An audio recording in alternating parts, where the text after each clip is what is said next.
Ahora queríamos darle la palabra a Javier Thibó para que quizá nos resuelva alguna de las dudas jurídicas que Javier planteaba, ¿no? Algunas yo creo que sí que tienen respuesta, otras quizá aún sigan sin una respuesta legal concreta, ¿no?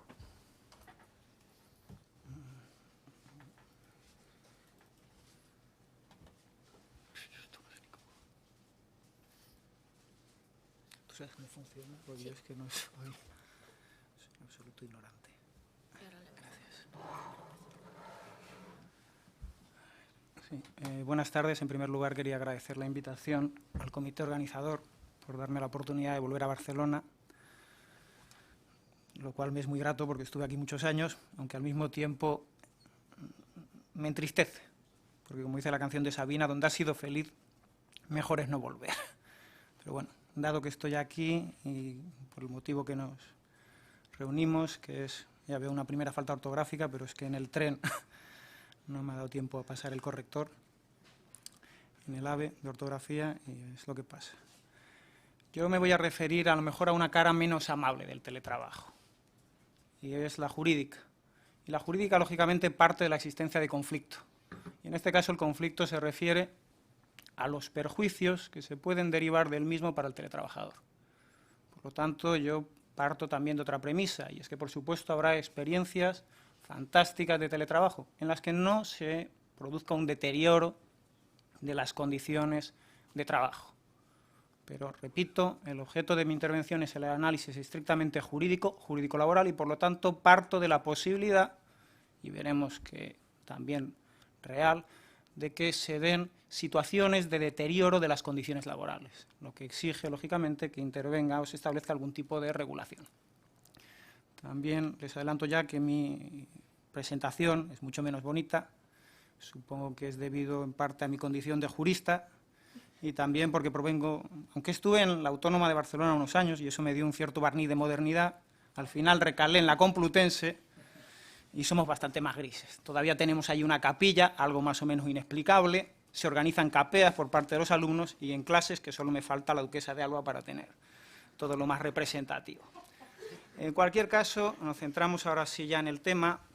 Voy a pasar por encima, lo vamos a ver rápidamente, la cuestión de los beneficios y los riesgos del teletrabajo, por una razón. Al fin y al cabo yo soy jurista y me limito a reproducir lo que he leído, porque en el fondo no gestiono directamente empresas, sí que colaboro con departamentos de recursos humanos desde el punto de vista legal, pero no, repito, gestiono trabajadores. Por lo tanto, mi aproximación a los beneficios del teletrabajo y los eventuales riesgos del mismo es más teórica que práctica.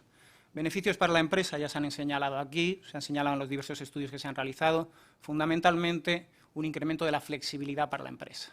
El teletrabajo se entiende como trabajo más flexible y también señalan algunos estudios, un artículo reciente en 5 días, por ejemplo, del mes pasado, se hablaba de que es un trabajo más productivo.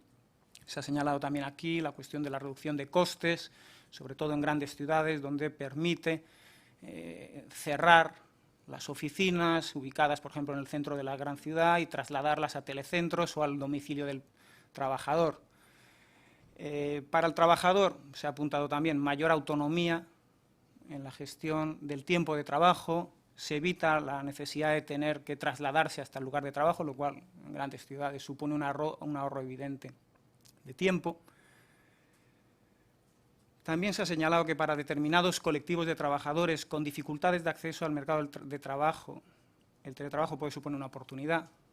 Se ha pensado sobre todo en el caso de discapacitados, se ha entendido que se les podría abrir una ventana, una nueva ventana al mercado de trabajo. Aquí hay que relativizarlo, por lo que veremos después. Y luego también se han apuntado beneficios para la sociedad, por ejemplo, en cuestiones de redistribución del trabajo entre zonas geográficas. Una cuestión que, por ejemplo, en Francia se ha analizado y que se ha impulsado particularmente. También, lógicamente, los beneficios que lleva aparejados desde el punto de vista del ahorro energético, menor contaminación en la medida en que no hay traslados o se reducen los traslados desde el centro de trabajo hasta el domicilio y viceversa. Y también lo señalaba antes, para la sociedad, un fortalecimiento de la empleabilidad de determinados colectivos con dificultades, decía, de acceso al mercado de trabajo. Estos serían los beneficios. ¿Cuáles son los riesgos? Los peligros, porque no son consustanciales al teletrabajo, sino a una mala implantación del mismo. Es decir, se pueden evitar. El primero, la posibilidad de que se produzca un deterioro de las condiciones laborales. Y eso está al orden del día. Hay experiencias de teletrabajo que son encomiables, pero hay otras en las que lo que se observa es que se recurre al teletrabajo como una fórmula de reducción de costes laborales por vías más o menos fraudulentas. Por ejemplo, es una cuestión que señalaré después, utilizando la externalización física para externalizar jurídicamente al trabajador. Un señor que en la empresa era trabajador subordinado, sometido al Estatuto de los Trabajadores, en el momento en el que pasa a teletrabajar, la empresa, eso sí, le exige, le impone que pase a ser teletrabajador autónomo. Claro, eso supone, evidentemente, cuando no es voluntario, una rebaja evidente del nivel de protección social del mismo. Además, lo veremos, el teletrabajo pone en entredicho algunas de las soluciones jurídicas que se conformaron a partir de una realidad laboral distinta. El Estatuto de los Trabajadores y, en general, la legislación laboral española está pensado en función de un trabajador fabril, de un trabajador presencial, de un trabajador sometido a un control directo del empleador, y no piensa en estas otras fórmulas de trabajo, que son fórmulas de trabajo cooperativo, a distancia, flexible, llamémoslo como queramos, pero que no son las que están en la base del Estatuto de los Trabajadores. Y no sé si hablar de sombras, pero lo cierto es que está ahí, en el caso de España, y es el escaso o limitado impacto que ha tenido el teletrabajo en nuestro país. Yo publiqué el libro sobre el teletrabajo en el año 2000, han pasado 10 años, y lo cierto es que el impacto del teletrabajo sigue siendo muy limitado. El número de teletrabajadores es muy reducido, sobre todo si lo comparamos con algunos países de nuestro entorno, como Holanda o los países nórdicos. A mi juicio, no es ya una cuestión tecnológica, las herramientas existen, más aún ahora como consecuencia del desarrollo del cloud computing. El problema, creo, es la resistencia por parte de los empleadores y de determinados trabajadores. La resistencia a sustituir ese modelo de trabajador presencial por un trabajador que está a distancia, a sustituir ese modelo de control de la prestación en función del tiempo de trabajo por un control de la prestación en función de los resultados. En el momento en el que cambie esa dinámica o esa resistencia empresarial, yo creo que es cuando se producirá definitivamente el desarrollo del teletrabajo en España. Y luego hay otro elemento que creo que también es importante tomar en consideración y en el que me voy a centrar en mi intervención. Y es que, como se ha señalado, no existe una regulación del teletrabajo en España. El teletrabajo es invisible para el ordenamiento laboral español, a diferencia de lo que sucede en otros países de nuestro entorno, donde ya se han adoptado determinadas regulaciones o se han adaptado las preexistentes para hacer frente al teletrabajo. Aquí la regulación o la tutela del teletrabajo podría venir dada por dos vías, bien por la vía legal, bien, puesto que nos referimos a la cuestión laboral, a través del convenio colectivo, a través de los convenios colectivos, sectoriales o de empresa. Pues bien, si nos atenemos al nivel legal, lo cierto es que en el Estatuto de los Trabajadores no hay ninguna referencia al teletrabajo. El Estatuto de los Trabajadores se refiere al trabajo a domicilio y le dedica un artículo, el artículo 13. Pero no habla en ningún momento de teletrabajo. Si observamos esa regulación del trabajo a domicilio, además comprobamos que no se adapta exactamente al teletrabajo, que la definición que se da de trabajo a domicilio no se corresponde con todos los supuestos de teletrabajo, lo que significa que algunos supuestos de teletrabajo no los vamos a poder encajar en ese artículo 13. Y si vemos además la regulación de condiciones que se contiene en el mismo, vemos que es particularmente pobre y que no contempla todos los problemas que comporta el teletrabajo. Ello tiene un sentido inicial, y es que el Estatuto de los Trabajadores español, aunque se ha sometido a numerosas reformas, es del año 80. En el año 80 el legislador no estaba ni mucho menos pensando en el teletrabajo, ni sabía de la existencia de Internet.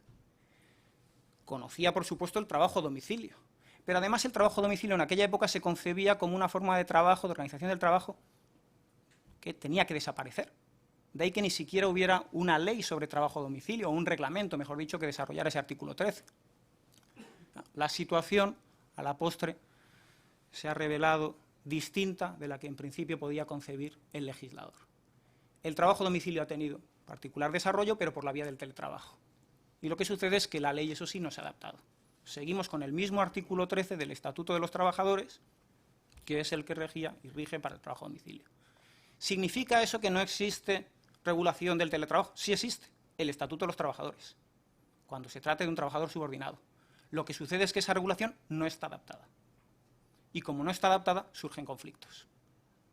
Un ejemplo, el Estatuto de los Trabajadores, lo veremos después, cuando contempla los derechos colectivos de los representantes de los trabajadores, a la hora de comunicarse con los trabajadores, se refiere al tablón de anuncios.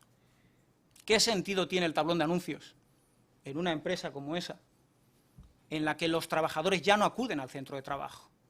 Lo lógico es que se ponga a disposición de esos representantes otros medios, precisamente estas mismas herramientas tecnológicas que permiten realizar la prestación. Pues bien, ello no es así. El Estatuto de los Trabajadores español sigue hablando del tablón de anuncios. Y veremos que eso derivó en un conflicto, que terminó en los tribunales y en última instancia en el Tribunal Constitucional, sobre si los representantes de los trabajadores pueden utilizar el servidor de la empresa y los medios de comunicación de la empresa para ponerse en contacto o comunicarse con los trabajadores de la misma. Desde el punto de vista de la negociación colectiva, que podía ser la otra herramienta jurídica a través de la cual tutelar el particular, tampoco hay una respuesta adecuada. ¿Por qué? Pues porque existe un acuerdo marco europeo sobre teletrabajo. Es decir, los sindicatos, las asociaciones sindicales y empresariales europeas se sentaron en el año 2001-2002 y llegaron a un acuerdo. Un acuerdo que en condiciones normales tendría que haberse derivado a una directiva comunitaria, como se había hecho con las otras fórmulas de trabajo atípico, pero que en este caso se decidió que no fuera así. Después de alcanzar el acuerdo, los negociadores decidieron que en lugar de trasladarlo para que se concibiera como una directiva y a posteriori incorporarlo a los ordenamientos nacionales como una ley, lo que se decidió es que este acuerdo lo iban a trasladar los propios negociadores a los distintos países.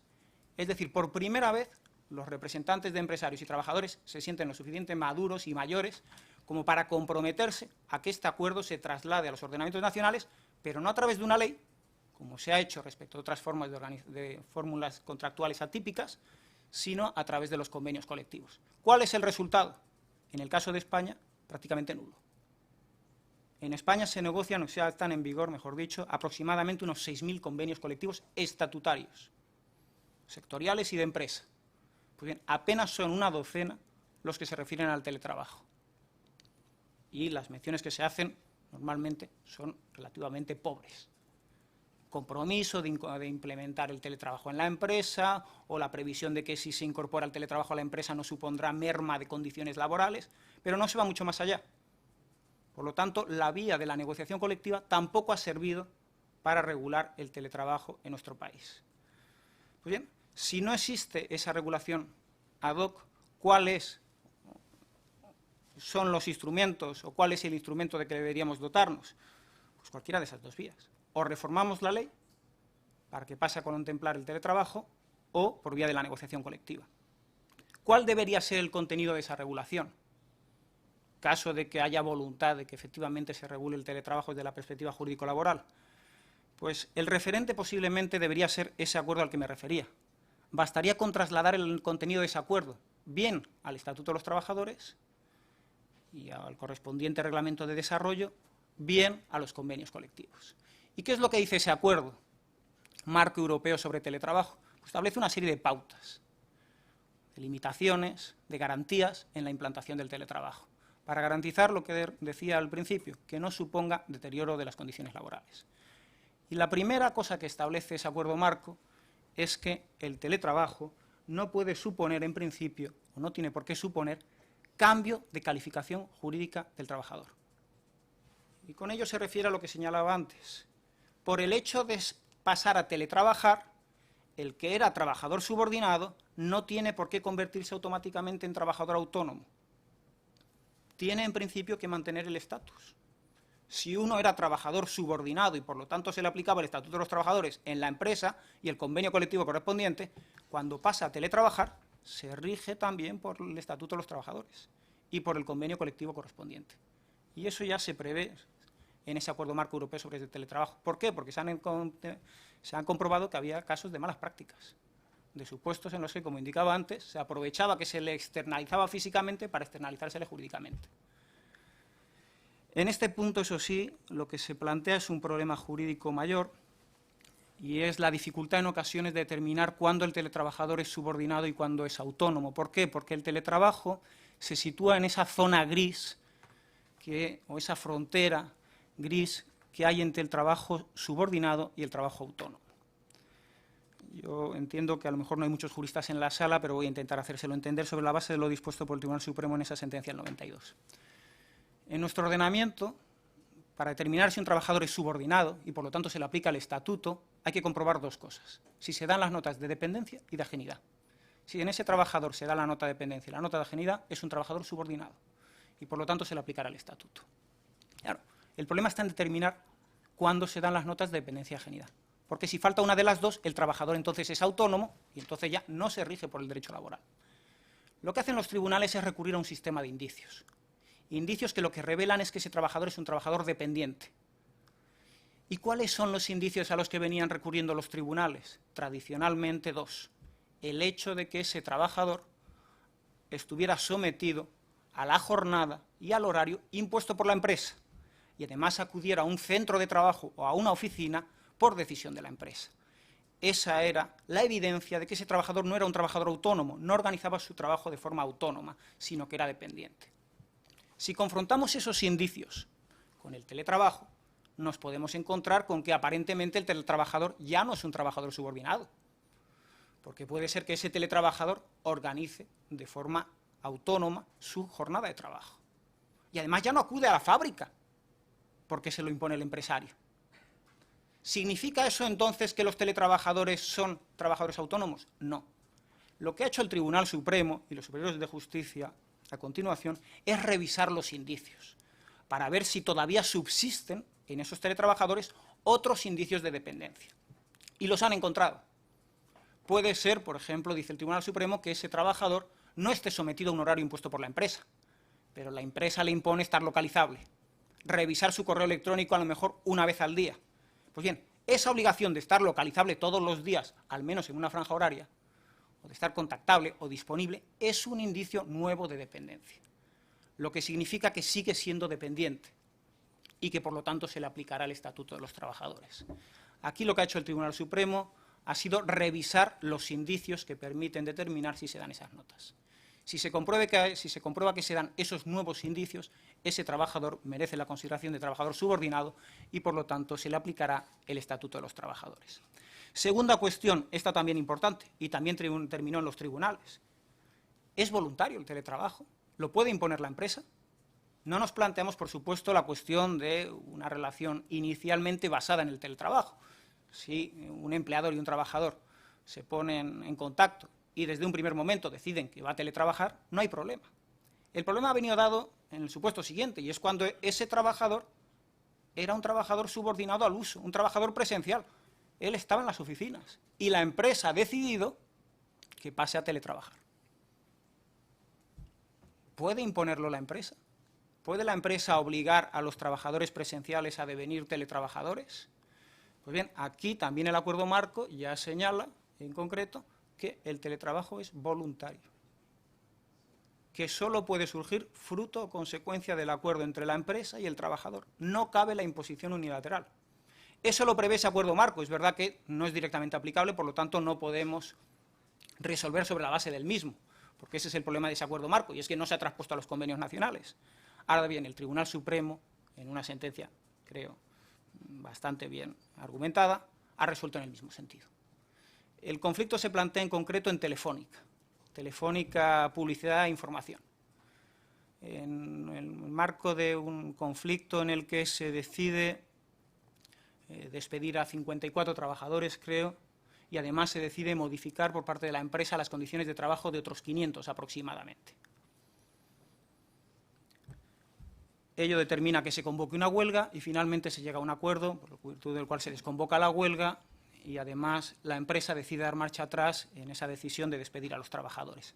¿Cuál es el contenido de ese acuerdo? Básicamente, que pasen a teletrabajar.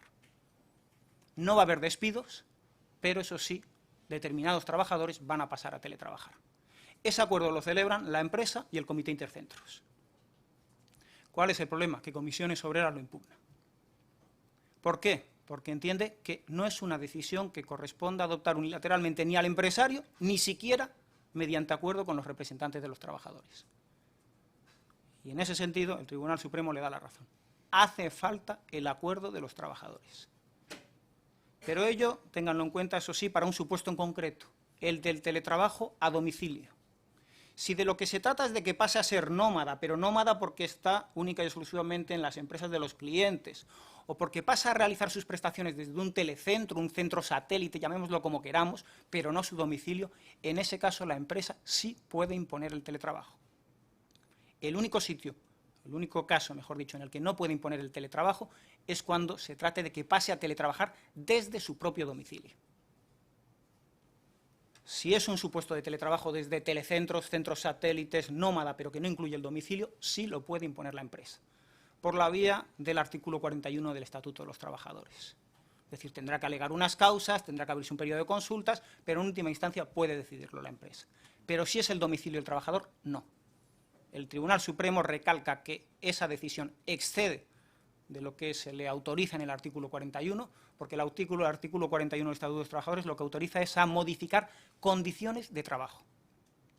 Y advierte el Tribunal Supremo que cuando se pasa de trabajar a teletrabajar, no solo cambia una condición de trabajo, sino que cambia el modelo de contrato de trabajo, porque se pasa a ser trabajador a domicilio. Y advierte el Supremo, y es una cuestión estrictamente técnica, pero sí creo que es relevante, que el artículo 41 no autoriza a modificar contratos de trabajo, la modalidad de contrato de trabajo.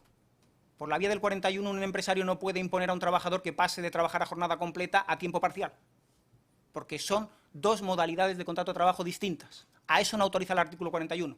El artículo 41 autoriza a modificar condiciones de trabajo, pero no modelos o modalidades de contratación. Por la misma razón, señala, no se puede pasar por la vía del 41 de ser trabajador interno a teletrabajador a domicilio. Y añade el Tribunal Supremo una segunda razón para justificar que este acuerdo fuera nulo, para anular este acuerdo y por lo tanto invalidar la decisión. Y es que advierte el Tribunal Supremo, yo creo que en ese punto se equivoca, técnicamente es discutible el fallo, alega que en este punto se ve involucrada la inviolabilidad del domicilio, o la intimidad, yo ya no recuerdo si habla de intimidad o de inviolabilidad, y que por lo tanto en la medida en que se ve afectado ese derecho fundamental no cabe, pero tampoco termina de elaborar el argumento, no cabe la imposición del teletrabajo a domicilio. A mi juicio hay un segundo argumento que tiene más peso y que justifica el que no se le pueda imponer al trabajador. Y es que cuando se pasa a teletrabajar a domicilio, el empresario pasa a disponer del domicilio del trabajador. Y el domicilio no es un medio de producción de la empresa. El empleador podrá disponer de su fábrica, pero no puede disponer del domicilio, porque no es un medio de producción propio. Por lo tanto, ese es un segundo argumento añadido que impide o imposibilita el que la empresa imponga el teletrabajo a domicilio. Por lo tanto, como regla general, voluntariedad, es decir, necesidad de acuerdo con el trabajador afectado. Aquí, de todas formas, pueden plantearse una cuestión, y es que sucede, yo escribí hace un tiempo un artículo, era un comentario a esta sentencia, ¿qué sucede si en la empresa todos los trabajadores aceptan el cambio, aceptan pasar a teletrabajar, y uno lo rechaza? ¿Puede la empresa despedirle? ¿Tiene que mantener los locales por un trabajador? Si nos atenemos al artículo 3 del acuerdo marco, hay dudas sobre si se le podría despedir. Yo, a mi juicio, con el Estatuto de los Trabajadores creo que sí, alegando las causas objetivas, se podría, pero, repito, no las tengo todas conmigo. Reconozco además que yo tengo una cierta tendencia pro empresario, no especialmente pro operario, lo cual es raro en mi gremio, y a lo mejor está por eso mi argumento algo viciado. Condiciones de empleo. El acuerdo marco parte de una premisa, de un principio, y es que el hecho de pasar a teletrabajar no puede suponer deterioro de las condiciones de trabajo. Por lo tanto, ese trabajador va a seguir en principio sometido a los límites de duración de la jornada de trabajo. Ese trabajador no va a poder verse discriminado salarialmente. Ese trabajador no puede percibir un salario menor por el hecho de pasar a teletrabajar. Porque hay empresas que consideran que el hecho de teletrabajar es un premio y que en la medida en que es así, se justifica el que a lo mejor tenga una retribución inferior, que no se le compense por determinados gastos en los que va a incurrir y en los que, en buena lógica, se le tiene que compensar. Y así lo advierte el Acuerdo Marco Europeo sobre Teletrabajo. La vida privada también forma parte de las cuestiones o aspectos del teletrabajo en los que se centra ese Acuerdo Marco Europeo sobre Teletrabajo. el Acuerdo Marco Europeo sobre Teletrabajo es consciente de que se sustituye un control presencial por un control a distancia, un control tecnológico. Y en el Acuerdo Marco Europeo sobre Teletrabajo son conscientes de que ese control tecnológico es mucho más incisivo que el control presencial. Cuando uno está en la empresa, en la fábrica, en la oficina, es más o menos consciente de cuándo pasa el encargado por detrás. En cambio, cuando uno está delante del ordenador, puede ser que no sea consciente del control continuo y oculto que se puede dar. Hoy en día hay aplicaciones informáticas que permiten ver si el trabajador está mirando a la pantalla del ordenador y, en concreto, a qué parte de la pantalla del ordenador. Se pueden, por supuesto, grabar o registrar el número de pulsaciones, etc. Es decir, el control es continuo, es un control que además puede ser oculto. Y en la medida en que es así, es un control más execrable si cabe. Por lo tanto, lo que advierte el acuerdo marco es que habrá que establecer límites. Se puede acceder al correo electrónico del trabajador, se puede controlar a qué páginas web o por qué páginas web navega, si esas páginas web son estrictamente profesionales o no. En este punto hay que aplicar la doctrina del Tribunal Constitucional sobre la proporcionalidad en los controles. Y el Tribunal Supremo, en particular, una sentencia del año 2007, que ha venido a plantearse un supuesto cercano, y es el del acceso al ordenador del trabajador. ¿Se puede acceder al ordenador del trabajador, ya sea presencialmente o a distancia? ¿En qué condiciones? No hay respuestas absolutas. Dependerá de las condiciones. Dependerá de que se dé un fin legítimo y dependerá de que ese control sea proporcionado. Pero, sobre todo, a raíz de esa sentencia del Tribunal Supremo, podrá haber controles siempre y cuando se haya advertido previamente al trabajador. Ese es el condicionante. Tiene que existir un protocolo en la empresa en el que se advierta de cuáles son las condiciones de uso y de cuáles son los controles que va a hacer la empresa. Si se hace así, se va a poder controlar casi todo. ¿Por qué? Porque se destruye la expectativa de secreto que podía tener ese trabajador. Y al destruirse la expectativa de secreto, él puede controlar su intimidad. Como es consciente de que se le controla, es a él, en todo caso, de controlar qué aspectos de su intimidad o de su vida privada quiere hacer partícipe al empleador. Por lo tanto, lo importante es la información previa al trabajador. A partir de ahí se pueden legitimar determinados controles, dándose, eso sí, repito, toda una serie de condicionantes añadidos que establece el Tribunal Constitucional. La cuestión de la seguridad y salud que se planteó antes aquí. Claro, la legislación de seguridad y salud española es verdad que está planteada, y la directiva comunitaria, en función de un trabajador presencial. El empleador es el responsable de la seguridad y salud, también del teletrabajador. Eso es lo que dice la Ley de Prevención de Riesgos Laborales, y no establece excepción alguna. La ley italiana excepcionó el trabajo a domicilio y se le dio un toque. ¿Por qué? Porque la directiva comunitaria, que en último término es la que nos obliga, no contempla excepción. También se aplica al trabajo a domicilio y por extensión se aplica al teletrabajo. Por lo tanto, el empresario sigue siendo el responsable de la seguridad y salud de ese trabajador. Ahora bien, en términos de razonabilidad. ¿Qué es lo que significa? Pues que, sobre todo, hay que tratar de que ese trabajador sea un experto por derecho propio en cuestiones de seguridad y salud. Por lo tanto, habrá que darle las herramientas adecuadas desde el punto de vista ergonómico, pero además darle formación en materia de ergonomía. Y ya lo advierte el acuerdo marco, y lo ha señalado aquí también el Instituto Nacional de Seguridad y Higiene. Habrá que hacer controles, verificaciones por parte de la empresa. ¿Es verdad que choca con la inviolabilidad del domicilio? Bueno, pues eso se resuelve por la vía del acuerdo. Habrá que acordar con el teletrabajador determinadas visitas, con el preaviso correspondiente en el que se señalará que accederá el empleador, el responsable de seguridad y salud de la empresa y, en su caso, el representante sindical especializado en cuestiones preventivas, el delegado de prevención en definitiva. Pero, repito, el empleador sigue siendo el responsable. Ello, lógicamente, habrá otras interrogantes, y es qué sucede cuando sobreviene un accidente. ¿Es accidente de trabajo o no lo es? Todos sabemos que las consecuencias no son las mismas. Si el accidente es un accidente laboral, la prestación correspondiente es más beneficiosa o generosa para con los intereses del trabajador. Luego puede estar interesado el trabajador en hacer pasar por accidente de trabajo lo que en realidad no lo ha sido. ¿Cómo se comprueba si efectivamente le sobrevino mientras se dirigía del ordenador a la impresora el esguince o si se lo ha hecho jugando a pádel? Surgen problemas. Bueno, hay que ser más o menos imaginativo, no tengo tiempo de detenerme en ello, pero surgen problemas evidentes como consecuencia de un sistema, de un modelo de prevención de riesgos laborales pensado en función de un trabajador presencial y no a distancia. Y ya dos últimas cuestiones. La cuestión de los derechos colectivos a la que me refería antes. El acuerdo marco también incide en que estos trabajadores tienen los mismos derechos colectivos que cualquier otro trabajador y que tiene que garantizarse la información de los mismos con sus representantes laborales. Es decir, tiene que garantizarse la información en los dos sentidos, el que se puedan comunicar representantes de los trabajadores y teletrabajadores. Eso es lo que dice el acuerdo marco. ¿Cuál es el problema? Se lo señalaba antes. La ley española no está pensada en función del teletrabajador. La ley española reconoce, la Ley Orgánica de Libertad Sindical en concreto, reconoce un derecho de los representantes sindicales a comunicarse con los trabajadores, a informarles. Y es más, pone medios a su disposición, y en eso también abunda el Estatuto de los Trabajadores. ¿Pero cuáles son esos medios? Se lo señalaba antes. El tablón de anuncios.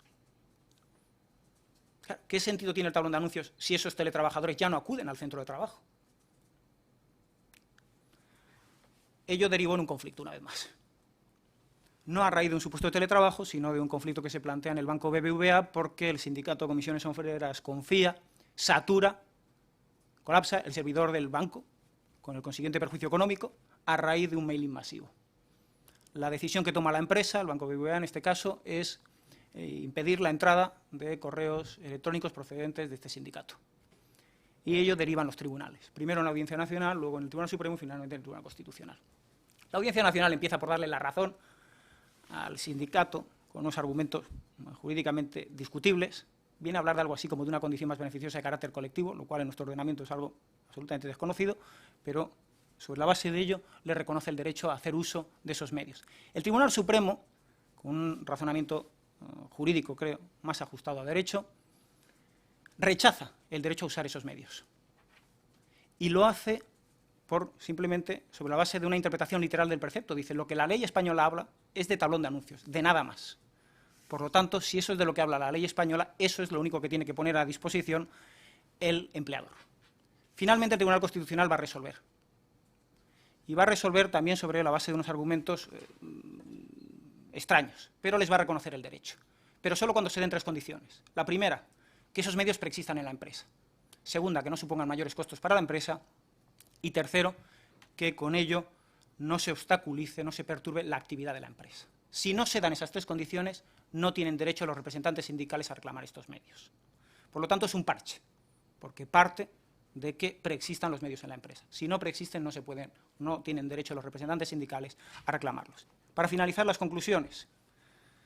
El teletrabajo, ya lo habrán visto, reparte de nuevo las cartas.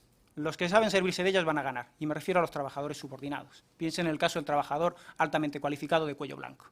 Este, lógicamente, necesita de escasa tutela por parte del derecho laboral. Hay otros que no salen ganando. Hay trabajadores que ven cómo desaparecen los límites a la duración de la jornada, que establece el Estatuto de los Trabajadores. Ven cómo esa flexibilidad temporal, horaria, se convierte en realidad en jornadas interminables. Hay teletrabajadores a los que se está pagando por unidad de obra. Personas que atienden líneas telefónicas desde su casa, a los que se les paga por minuto de conversación. Y no por los intervalos en los que no mantiene conversación telefónica. Cuando si estuvieran en un telecentro, se les pagaría en función del tiempo que están en ese centro. Bueno, pues como esas hay otras muchas condiciones laborales que se pueden ver degradadas como consecuencia del teletrabajo. Y la otra conclusión importante, y ahora sí con ello concluyo, es, también lo he señalado ya, que no existe un marco normativo adecuado. Existe una regulación, se les aplica el estatuto, se les aplican los convenios, pero estos no siempre están adaptados. Y aquí, eso sí, a lo mejor podemos ser un poco más optimistas, por una razón, y es que me consta que dentro de la tramitación del proyecto de ley que tendría que sustituir al Real Decreto Ley 10/2010, el de la reforma laboral, está previsto que se incluyan enmiendas para pasar a regular el teletrabajo. Es decir, parece que ahora, aprovechando la tramitación de esa ley que sustituye al Real Decreto Ley, Real Decreto Ley 10/2010, se podrían introducir enmiendas que regularan el teletrabajo, por la vía posiblemente de modificar el artículo 13 del Estatuto de los Trabajadores. Es decir, puede ser que ahora sí, por fin, se pase a contemplar el teletrabajo en el ordenamiento legal español. Pero repito, son simplemente, al menos por el momento, las noticias que yo tengo, se contempla la posibilidad de introducir enmiendas. Luego habrá que esperar a que prosperen. Y ahora sí, disculparme por haberme excedido en el tiempo y agradecerles la atención.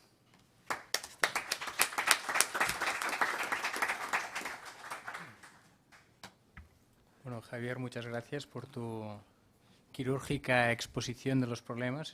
Cruzaremos los dedos para que el legislador tenga en cuenta lo tenga para bien. Lo tenga para bien y tenga en cuenta muchos de los problemas que has apuntado, los ¿no? derroteros de la reforma. Sí, la verdad es que esperemos que estén más afortunados con la reforma del artículo 15 que con el resto de los aspectos reformados, ¿no?